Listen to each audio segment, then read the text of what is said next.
And we'll note one other famous bird of prey here as well, that being General Martok's IKS Rotaran, which measured in at 139.13 metres long, 210.20 metres in width, and a height of 42.51 metres.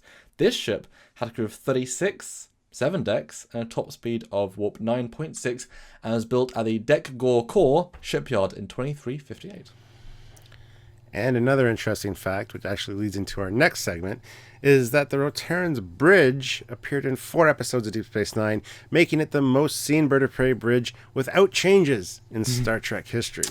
And it is worth mentioning the last of the bird of prey is the Star Trek Discovery bird of prey, which obviously wasn't in existence when we did our first episode. This is, of course, in that time between Star Trek Enterprise and TOS, and it is a somewhat radical departure from the classical design. While still being mentioned in dialogue as a Klingon bird of prey, this ship was clearly seen as a standout ship in the Klingon Armada in multiple engagements, pretty much all the engagements that we see, and at the start had no cloaking technology, and by the end of the show did have an invisibility screen, earlier than the Romulan and Klingon treaty, but also not technically a cloaking device. Yeah, because it was called the cloaking screen, which could be a different technology altogether. But yes. And I'm thinking maybe the Discovery bird of prey is explained away by the fact that the Klingons, this is actually a Romulan design, as all FASA guys know, but maybe the Klingons wanted to design their own bird of prey, and that's what we see in Discovery, because they're true Klingons after all, and they redesigned all their ships. And maybe it's just a failure, so they went back to it for Star Trek 3 when this comes back on screen. So, or in fact, the reverse, because it looks so much more bat-like, more like Scimitar. Maybe the Romulans actually interfered with the cloaking technology and whatever, and gave them the plans. It does look like the Scimitar. You're right. They said, but that's Riemann design. That's a Riemann design, not Romulan. That's what I mean. But that was the warship of the. Maybe they said, "Hey guys, you want to be the next big guys? Well, here's a look at one of our, take this Riemann style attack ship and modify your existing bird of prey into it." And then they were like, "No, remain Klingon. What the hell? We'll design our own one," which is an interesting melding of the two, but also not really. Anyway, it's a bit Discovery. different. Yeah, a hiccup in the visual lineage. There you go. Changing bridge design is my point next, which of course brings us to, as Stuart mentioned, our next section, which we talk about the different bridge designs and configurations for the birds of prey. Well, as mentioned earlier, each Klingon house, and within that house, each commander did in fact pay to have their ships customized, much like you might do with a car today. So there are literally no 2 bridge configurations that are exactly the same. Quite similar, but not exactly the same. During Star Trek IV: The Voyage Home, each interior set for the bird of prey was designed by production designer Jack T. Collis and was filled with oil fog, a non-toxic substance which created a thin, smoky veil over the entirety of each scene. It was even maple-scented to make filming easier for the actors. And because Captain Kirk is Canadian, or William Shatner, they probably let's make it maple-scented. And there was a moose in the back closet. The Targ pit was the moose pit. No, that was the beaver pit. Mooses are a bit too big for that. Anyway, the same bridge set was used for all bird of preys from Star Trek IV all the way through the movies, TNG, as well as Deep Space Nine, and even Enterprise. The only exception, of course, being the first ever seen bird of prey bridge from Star Trek III, The Search for Spock, which was set in the year 2285. The bridge was very bright, with blue and pink lighting, and the captain's chair being on a raised position in the middle of the bridge. Now, this is my personal favorite bird of prey bridge design. Unfortunately, the set was destroyed after filming was complete, so they couldn't reuse it for Star Trek IV. And it's worth saying the later bird of prey bridges, they were a lot closer to the Katinga design from motion picture. You can certainly see the parallels. So, especially if Krug was such a renegade, he might go for something a bit more unique. So I can kind of, yeah. But you know what? That kind of ties it into being, it was designed to be a Romulan ship for Star Trek 3. Because that's why it could have a cleaner bridge-looking design than the Klingons. Because Romulans have a much cleaner aesthetic. So it kind of makes sense that way. Because it was designed to be a Klingon ship, and then they changed it last minute or a Romulan ship, and they changed it last minute to be a Klingon. So, but as we've said before, the designer never looked at the old Romulan ship, so designed a brand new aesthetic for Romulans if it was going to be Romulan. Romulan in name only. So since this set was destroyed after filming, They in fact needed to build a new bridge for Star Trek, look at his face, 4.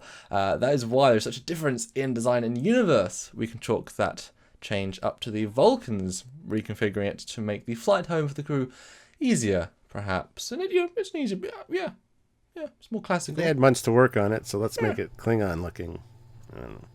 Well, to be fair, it looked more Federation-y with the placements. I mean, it was more Enterprise. The placements, but everything else was clearly Klingon. The captain's chair was definitely a Klingon. But you know what I mean? Like, configuration, Yeah. I mean. Who knows the actual universe reason? But after this movie, the same set was used again and again and again and again, each time with differences, just redress, basically. Yeah, it's funny because after all the other scenes on this bridge set from Star Trek Film 4 were filmed, the entire bridge set was painted all white to film that one little dream sequence that takes place in Star Trek 4, kind of the foreshadowing moment, and then they had to repaint it right back. I don't know about you, but I didn't even realise it was the same bridge at the time when I was watching it for the first time. Only in researching for this the first time did I actually see it. Well, there you go. They could have used any kind of white backdrop or just, I don't know. For Star Trek 5, the addition of a periscope. The weapons targeting system was a cool, if strange, feature. This, however, was removed for many of the later bridge designs. And the aft doorway was also a lot bigger and permanently open in the vessel's neck corridor. Yeah. For Chang's bridge, as seen in Star Trek 6, the bridge had a green glow as opposed to the red we usually see in Klingon designs. Several other slight changes were seen over TNG and DS9 run in a very good use of one set to look like multiple ships.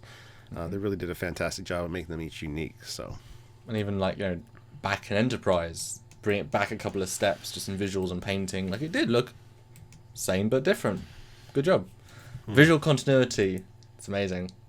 Behind the scenes, the Bird of Prey miniature was designed by Nilo Rodis, and David Carson was built by Bill George. And what an incredible, seriously, an incredible model. Like, absolutely gorgeous. The model measured 15 by 36 inches with motors for the wings. The motors, however, eventually started to fail, so rarely did we see the wings move or change position during TNG. And that's where it came to the more fixed wing kind of look. And even in CG, we rarely saw it. Because I guess it became famous for the single position and then let it be, really. Although in this episode, I've done a few renders of it in both, so, enjoy. Despite being called a bird of prey, look at the ship in attack mode looks much more like a Canadian goose in flight, which is obviously not a predatory bird. It's true. Any comments on that, Stuart? No. It should look like a hawk or something. I guess that's kind of what they went with Discovery, more of an aggressive look. But yeah, it does look like a big Canadian goose with its wings down. But also, bird of prey is the English translation. So, and Canadian goose is English translation. It's actually a Klingon goose. Good goose-staka.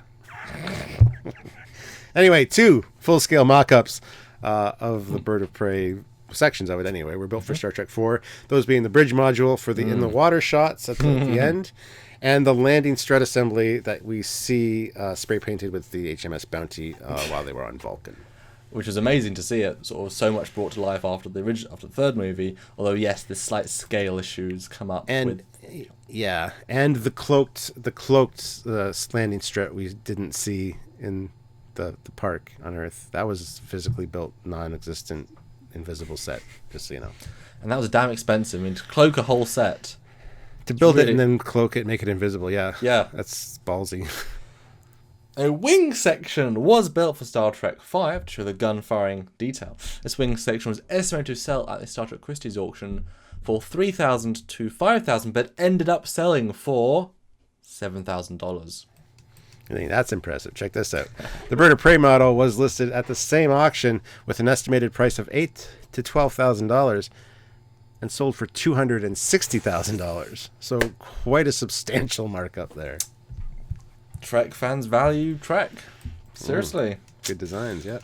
An interesting early draft for Star Trek 5, though, had Captain Montgomery Scott being in charge of disassembling the captured bird of prey for intelligence purposes. And wouldn't that have been a great intro scene, just pan from space dock, bird of prey's there in 5 pieces and it pans up and there's the Enterprise. That would have been a cool homage to what happened to the last one.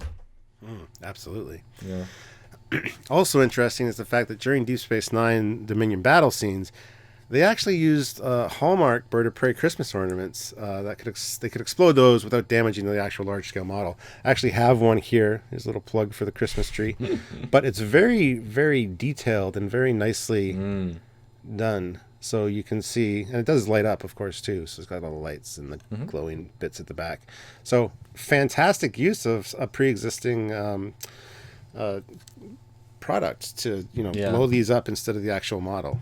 I mean, and obviously in later DS9 it was used with CG, but boy, at the time that was an amazingly clever way of getting the result, because like you said, they made them accurate.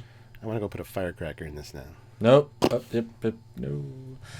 Now for Star Trek Into Darkness, the just ever incredible Pierre Droulet designed a bird of prey to be used on screen during the Kronos chase scene.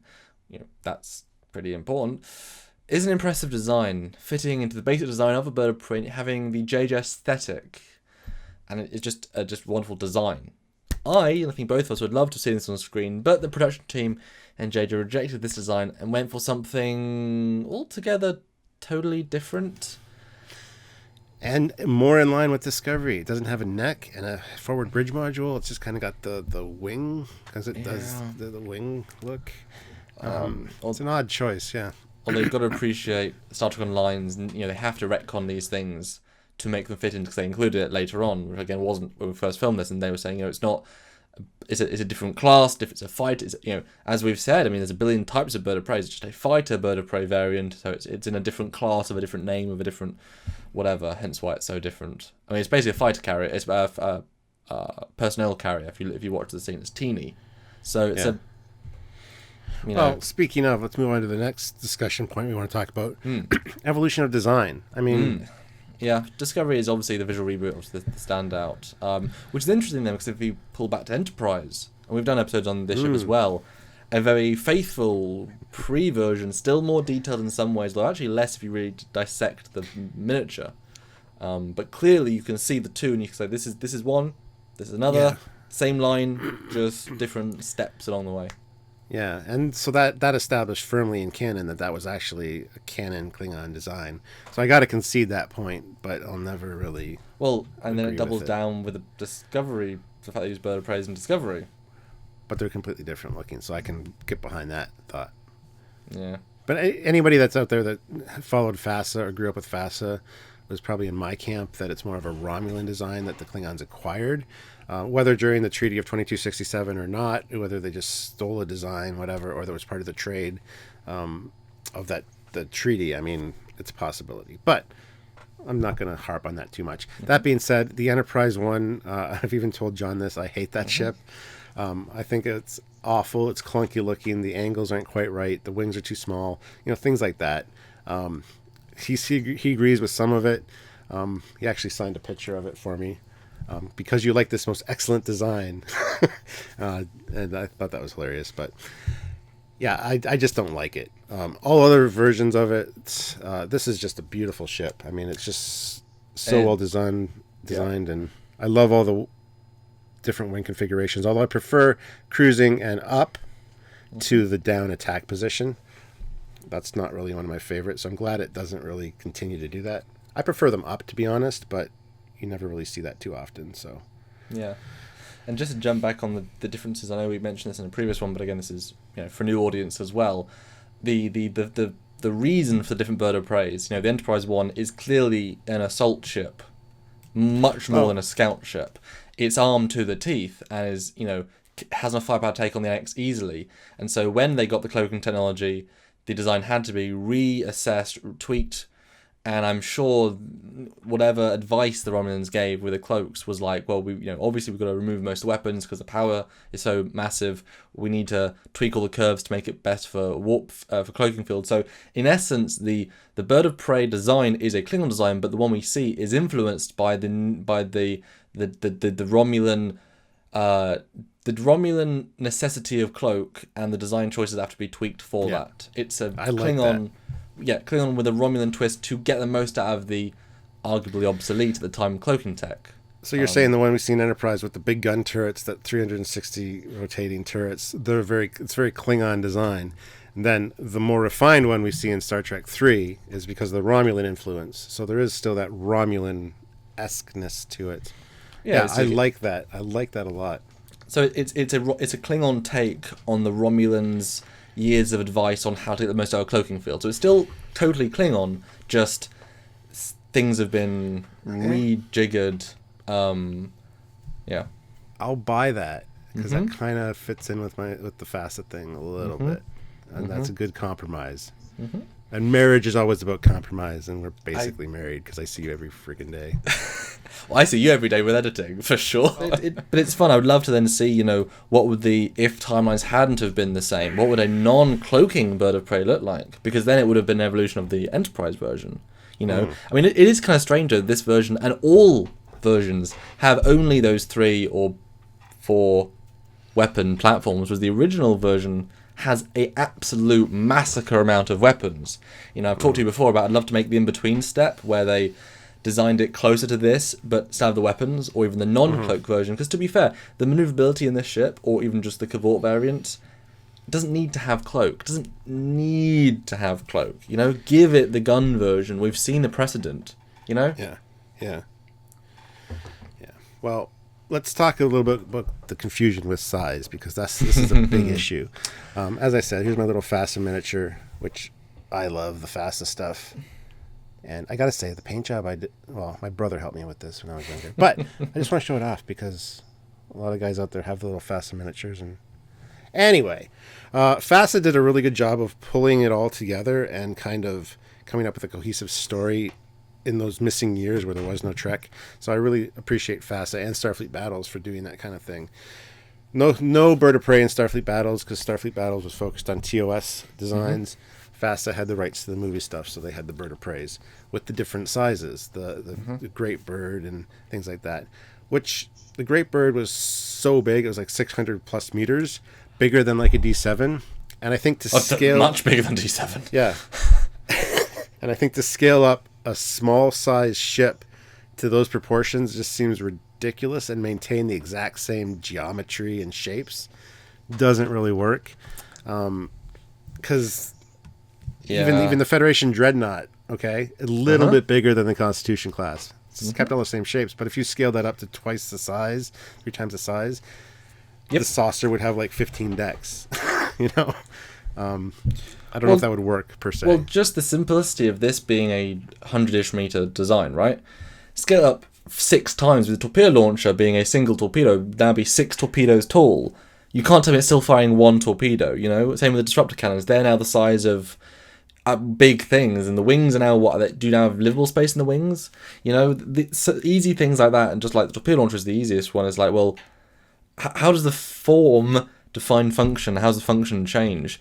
I would have hoped that FASA would have tweaked all the shapes a bit to give the different variations a different design. I like the retconny nature of the Cavort. I think that's actually quite good. I'm fine with there being 2 versions. The singular one which stays in the attack, and the other one which stays in the long. Because then you could thicken up the wings and say, okay, it's justifiably, different. But yeah, we do complain about size because we love consistency, and when it's designed to be a certain way and everything fits with a certain way, that's important. Like JJ Prize, the first one, the windows were done one scale, then boop, it's now bigger. Now half the stuff doesn't work. But then again, the Bird of Prey was the biggest size problem ship in all of Trek. You know, it changes. If you don't retcon those things back in, and you know, people complain about Discovery and size things. Yes, in Star Trek 4, it was completely non-consistent. There wasn't, you know, in the abstract of space flying itself, there's consistency. But yeah, every other shot we see it in a new context, it's wrong, it's different. And okay, that's a big problem, and they were wrong at the time. But again, they still built a portion of the bridge in a water tank. That's amazing. They built a landing bit. That's really amazing. So I'm good.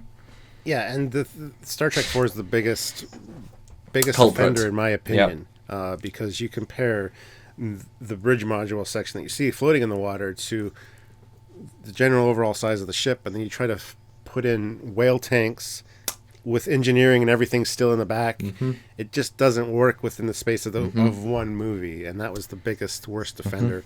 And they kind of screwed themselves in Star Trek 3 by saying, it's a small scout class vessel with like 12 crew. So it's not a very big ship. We established that right away. Yep. Then story convenience, script writing. As Doug says, whatever the script writers need, we'll make it happen. So, yeah, the size thing really bothers me, but very iconic, which moves us on to our next discussion point. Why is this ship so iconic? Why does it stand the test of time and be reimagined time and time again to just be bigger? Because it needs to be bigger to mesh with or tangle with the ships of the time. It's a fantastic looking design.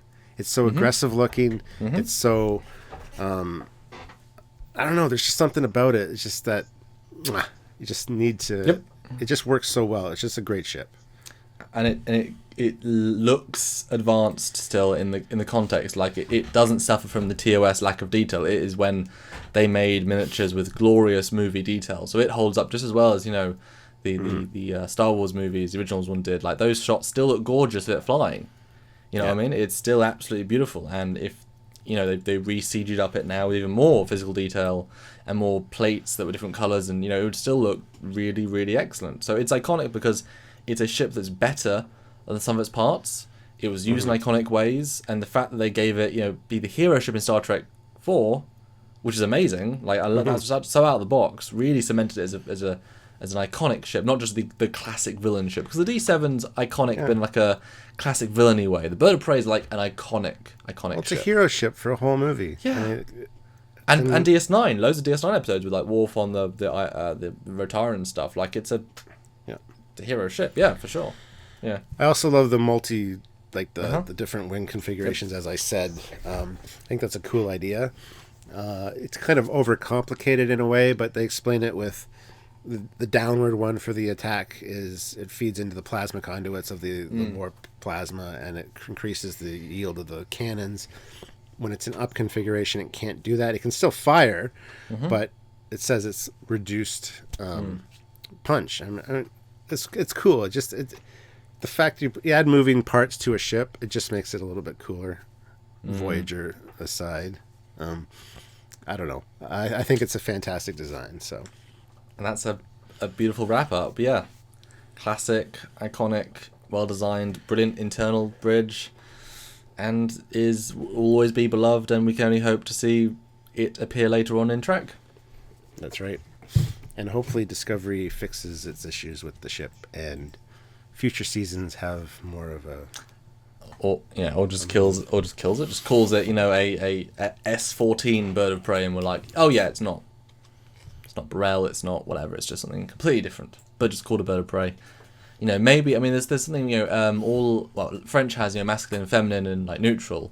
Wouldn't it be great? We're translating Bird of Prey into the English, or at least universal translators are, but what if the Bird of Prey has like 11 different spelling variations where, they mean the Bird of Prey, or the Bird of Prey, or the Bird of Prey, or the Bird of Prey, what variation do they mean? And so actually it's like 19 different ships, just with, each letter is capitalized in the Klingon language means a different thing, obviously not literally, but with the cipher of the Klingon language version. So that's, like fighter for us.